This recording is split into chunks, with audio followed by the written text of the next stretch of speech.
Salut à tous, j'espère que vous allez bien, c'est Romain et on se retrouve aujourd'hui pour débriefer cette victoire des Parisiens 2-0 contre les Niçois. Christophe Galtier peut remercier Gigio Donnarumma, l'homme du match ce soir. Grâce à lui, les Parisiens prennent de l'air au classement, mais surtout de la sérénité avant de préparer la réception de Lens la semaine prochaine. Ce soir, Lionel Messi ouvre le score à la 26e, Ramos double la mise à la 76, et entre-temps, tu as un gros temps fort niçois avec une flopée d'occasions, toutes repoussées par Donnarumma ou ses montants, avec la goal line technologie qui n'a pas vibré au retour des vestiaires. 6 arrêts pour le gardien italien, 21 tirs concédés par les Parisiens, et les Niçois qui sont devant nous aux expected goals.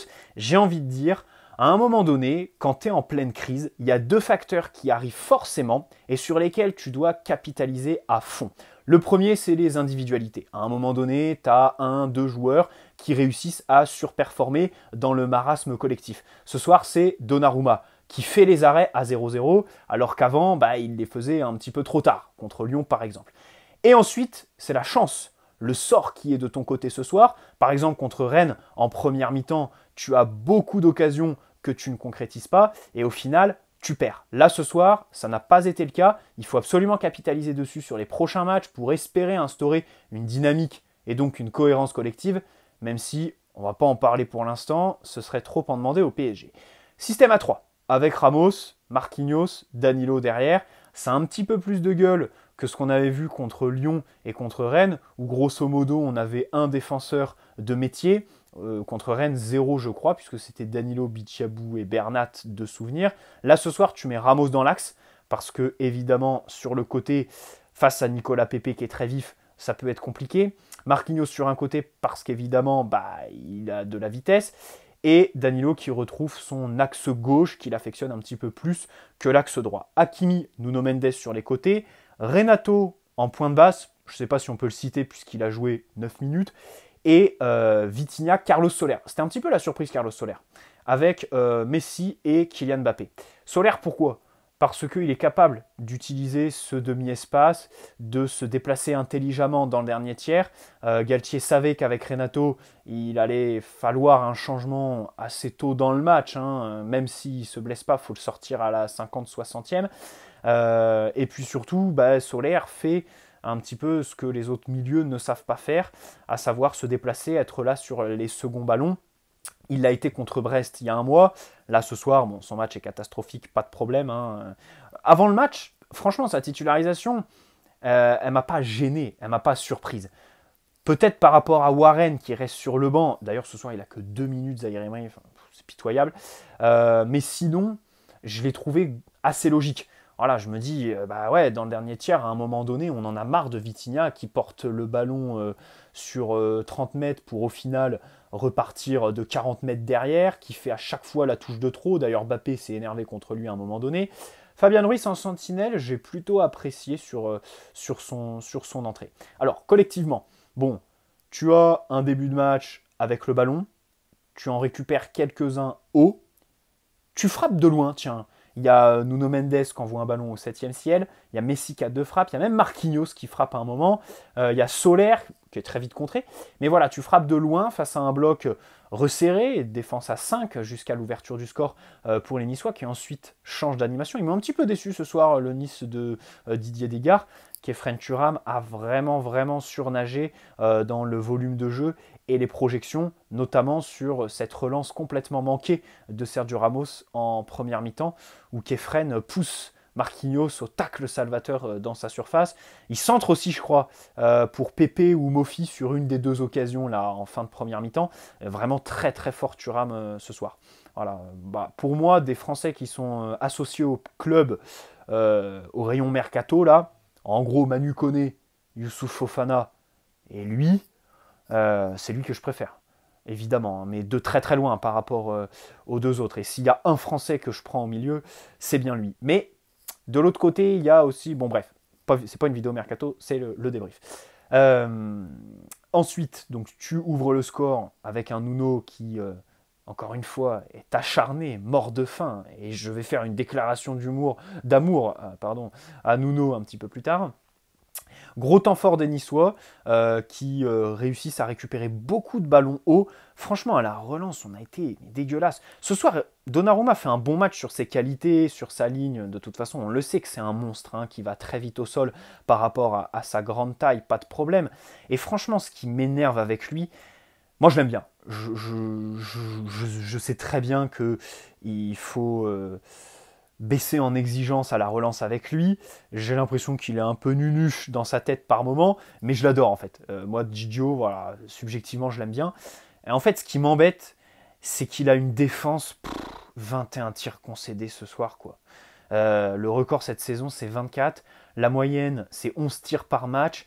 Il se fait fusiller à chaque fois par les adversaires parce que sa défense ne sait pas défendre. Et en plus, à la relance, ses carences, là, Gigio, ses palmes qu'il a à la place des pieds, en fait, elles sont mises en exergue parce que les mecs devant lui, ils prennent aucun risque. Marquinhos, Ramos, c'est pareil en fait. On va y revenir un petit peu plus tard. Retour des vestiaires, comme d'habitude. Temps fort pour l'adversaire. On a vraiment de la chance parce que ça se joue vraiment à 1 mm. Et on sait très bien que si Nice égalise, ils restent sur ce temps fort. Ils sont poussés par leur public.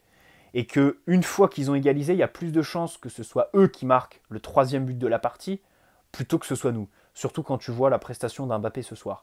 Et au final, sur un corner, Ramos, qui n'a rien perdu de sa qualité, franchement, dans cet exercice-là sur les corners, il est exceptionnel. C'est un des meilleurs au monde et de toute l'histoire. Enfin, je l'admire.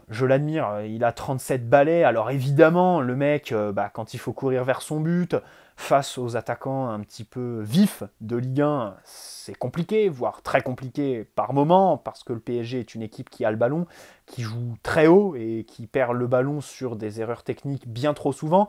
Du coup, ça met en avant son déficit athlétique et de vieillesse à Ramos. Mais s'il y a bien une qualité sur laquelle vraiment il y a des trucs qui sont inhérents à ce genre de grand champion en fait. C'est ça.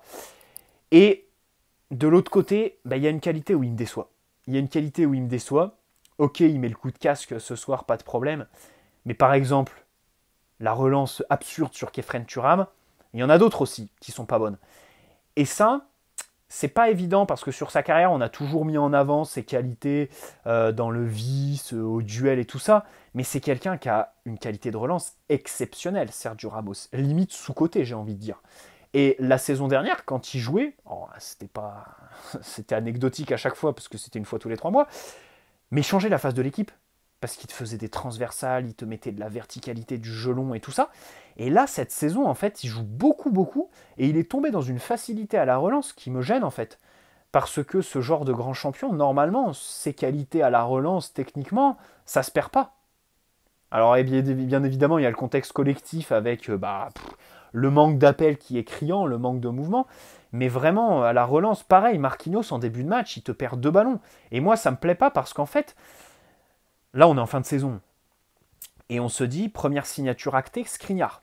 Skriniar, qui a des qualités un petit peu similaires à Ramos, qui défend bien dans sa surface, qui est rugueux au duel, pas de problème, qui n'est pas forcément très rapide et qui surtout à la relance, n'est pas un Upamecano, quoi. C'est pas le défenseur moderne en puissance, Skriniar.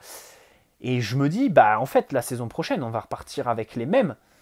Et Gigio, voilà, ça va encore s'acharner sur lui. Oui, à la relance, il a les difficultés à la relance. Oui, mais si devant t'as pas quelqu'un qui est grand pour reprendre les longs ballons, voilà. Si au milieu, t'as personne qui bouge pour essayer de créer des intervalles, des espaces de je ne sais quoi, et puis si ces défenseurs centraux se cachent complètement, n'ont pas de personnalité et font des passes à 3 mètres latérales, ça va pas le faire en fait. Ça va pas le faire. Je profite de la masterclass de Gigio ce soir pour le défendre sur tous les points de vue. Bref, surtout qu'en plus, en première mi-temps, franchement, notre défense centrale, ils m'ont saoulé, quoi. Marquinhos, il perd des ballons, Ramos, je m'acharne. Parce que c'est des mecs qui sont top niveau, quoi. C'est des mecs qui sont top niveau. Qu'est-ce que tu veux gagner la Ligue des Champions si à aucun poste, tu as du dépassement de fonction? Tes défenseurs qui servent à rien à la relance. Achraf qui peine à bonifier les ballons. Tes milieux de terrain qui savent pas quoi faire dans le dernier tiers. Tes attaquants qui font pas de repli défensif, qui font pas de pressing. C'est quand même compliqué. Sur chaque ligne, t'en as aucun qui fait du dépassement de fonction, quoi. Voilà. Gigio, allez, on peut le rajouter, qui a la relance, peut-être pas non plus. Donc bon, c'est un petit peu compliqué. Bref, dans tous les cas, ce soir, gros match de notre gardien. Nuno, déclaration d'amour à Nuno. Parce qu'en fait, c'est l'antithèse parfaite du joueur du PSG aujourd'hui. Aujourd'hui, on nous dit le PSG surpaye ses joueurs. Nuno Mendes arrive dans un deal un petit peu frauduleux avec Antero Henrique, mais il touche que 120 000 euros par mois. Il n'est pas surpayé. Les gens disent le PSG fait régresser ses joueurs. Nuno Mendes, extrême inverse. Il a passé un cap cette saison. Par rapport à l'année dernière, c'est un tout autre joueur, bien plus fort. Au PSG, on nous dit les joueurs s'en foutent, les joueurs apprennent à perdre. Nuno Mendes a une haine de la défaite comme personne dans cet effectif. Au PSG, on nous dit physiquement, les joueurs, à l'entraînement, ça bosse pas. Les séances de Galtier, le prof de sport, elles sont très légères et en match, ça se ressent. Bah, Nuno Mendes, il a du coffre, il court, il va vite, il a une pointe de vitesse, il a des muscles. Alors, ok, physiquement, je sens que c'est quelqu'un qui va nous frustrer pas mal de fois dans sa carrière. Même ce soir encore, bah, il sort sur une petite douleur. Ce qui est logique aussi avec ce genre de joueur, en fait. C'est comme Kingsley Coman et Ousmane Dembélé. Ok, tu dis ils sont blessés tous les 4 matins, mais si tu oublies de dire que c'est des mecs qui font des changements de rythme plus que personne sur un terrain, qui vont chercher le duel, le contact avec l'adversaire, forcément tout ça, c'est des facteurs qui augmentent le risque de blessure musculaire. Voilà, les muscles sont vraiment très demandés sur un match pour les joueurs comme Nuno. C'est sûr que ce soir, c'est pas Mbappé qui va se blesser musculairement, parce que lui, on va y venir, c'est l'exact inverse, tout simplement. Encore une fois, troisième match pitoyable, hein, troisième boost qui nous pond Mbappé, hein, on va le dire. Depuis le retour de la Coupe du Monde, c'est assez violent.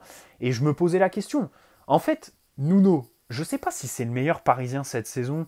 Je trouve que c'est un débat bizarre parce que, en fait, ils ont tous eu des moments de moins bien. Même Nuno, en réalité, le match retour contre le Bayern, Nuno, il flanche comme tous les autres. Hein. Il surnage pas. À la limite, à l'aller, sur la dernière demi-heure, Nuno est exceptionnel. Il est carrément sous-coté parce qu'on a parlé que de Mbappé alors que Nuno fait beaucoup de différence. Mais au match retour, il a plongé comme les autres. Danilo, il fait un match horrible contre Lyon la semaine dernière. Contre Lens, je crois, en sentinelle, 1er janvier, si je dis pas de bêtises, il fait un match mauvais. Il y a eu des matchs mauvais en fait pour Danilo aussi. Mbappé, pareil, il les enchaîne. Bon, Pepsi, j'en parle même pas. Neymar, pareil. Neymar, pareil, il continue sa pente descendante en matière de dribble tenté, dribble réussi. Les pourcentages sont de plus en plus faibles. Bon, mais dans tous les cas, pour moi, Nuno, c'est vraiment le Parisien le plus vif en fait cette saison. Celui qui tente le plus, qui crée le plus de danger tout seul. C'est incroyable. Parce que Mbappé m'énerve à toujours décrocher, à vouloir faire le playmaker. Même quand tu as le ballon, tu sais, Mbappé, la profondeur, tu peux la demander, tu peux faire des appels sur la largeur et verticaux, même quand on a le ballon au milieu de terrain. Et il y a quelque chose qui m'a gêné ce soir. En première mi-temps, je l'ai vu 2 fois faire des actions défensives dans sa surface sur des corners qu'on a concédés. Et sur le deuxième, ça m'a fait tilt parce que je me suis dit, mais qu'est-ce qu'il fout au premier poteau en fait, Mbappé? Pourquoi Galtier met lui? Il faut bien évidemment qu'il soit plus haut en cas de contre pour exploiter au mieux ses qualités. Ça, je n'ai pas trop compris ce soir, tu vois. Après, bon, j'ai l'impression que Mbappé, à chaque fois qu'il tombe sur un défenseur qui a la solution, qui est dans un bon soir et qui réussit à le museler, il n'a pas de plan B, quoi, Mbappé. Ou pas Mécano, Kyle Walker contre l'Angleterre. Là, ce soir, Jean-Claire Todibo qui fait un gros match de patron. Et Mbappé qui peine dans sa lecture du match. Il s'entête à faire un petit peu toujours les mêmes courses, chercher les mêmes zones. Et surtout les mauvais choix. Là, ce soir, au-delà des appels et tout ça, je l'ai dit dans d'autres vidéos, mais là, ce soir, ce qui m'a peiné, c'est vraiment les choix, en fait. À chaque fois qu'il avait le ballon, c'était perdu, c'était mal joué. C'est quand même compliqué. Là, il est sur une dynamique compliquée.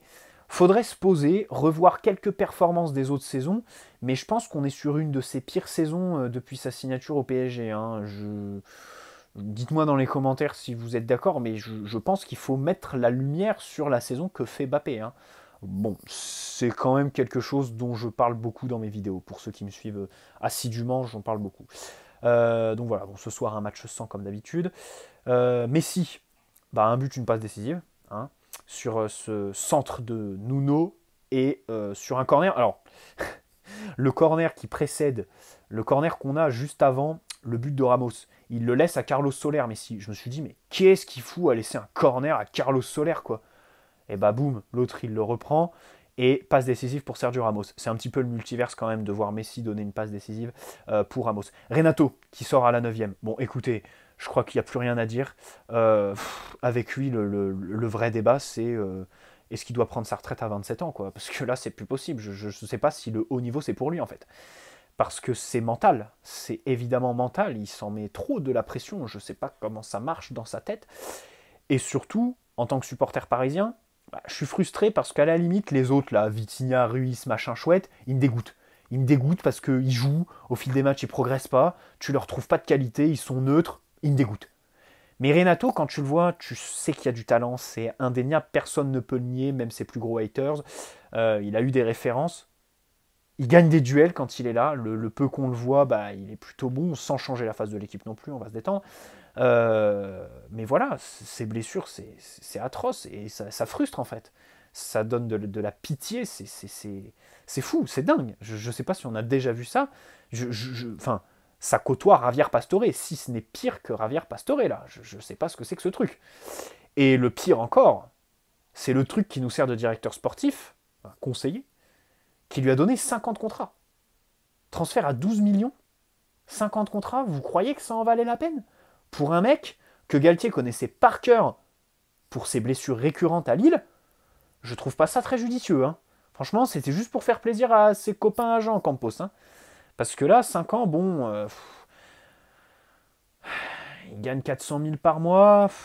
C'est surpayé très clairement parce qu'il est blessé tous les 4 matins. Il est à l'assurance maladie. Mais ouais, 5 ans, je comprends pas quoi. Moi, je lui aurais donné 3 ans, pas plus. Surtout sur un transfert à 12 millions. À la limite, si tu le prends 50 millions, c'est logique de mettre 50 contrats pour l'amortissement. Je le développe dans les vidéos mercato.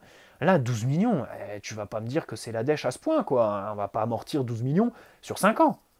C'est bon, sur 3 ans, ça passe. 4 millions par an, terminé.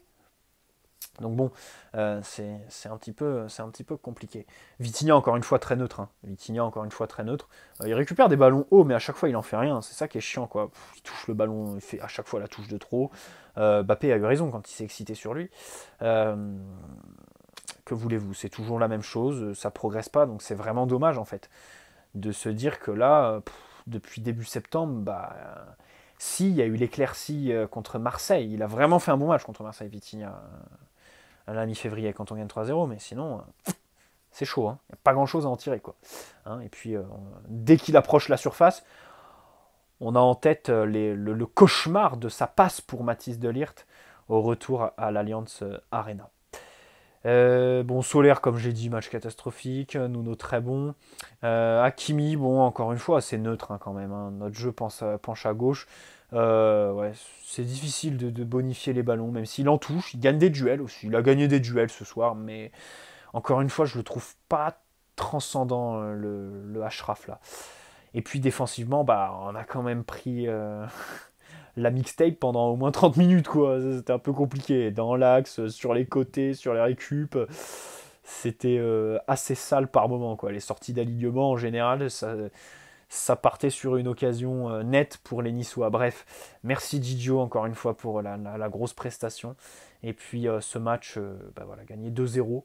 Encore une fois, j'ai été un petit peu déçu de l'approche des Niçois. Et puis sinon, bah, on attend le match contre Lens la semaine prochaine. Hein. On espère confirmer avec des prestations individuelles bah, autres que Nuno et Donnarumma. Quoi.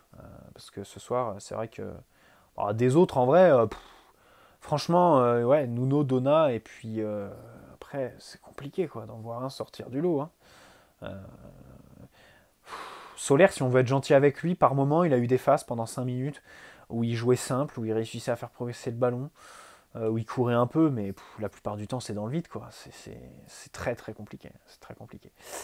Voilà, j'espère que cette vidéo vous aura plu. N'hésitez pas à poser un like, hein, la team Notif, merci à vous. Et puis à ceux qui regarderont plus tard, bon dimanche, bonne semaine. Le PSG ne nous a pas gâché notre week-end, c'est déjà ça, on touche du bois. Et puis on se retrouve, bah, on va continuer l'enchaînement des vidéos mercato et tout le bordel là, hein, parce que il y a des choses à dire sur ce club. Allez, bonne soirée et puis bon week-end à tous, joyeuse Pâques aussi, et puis on se retrouve très vite. Ciao les amis.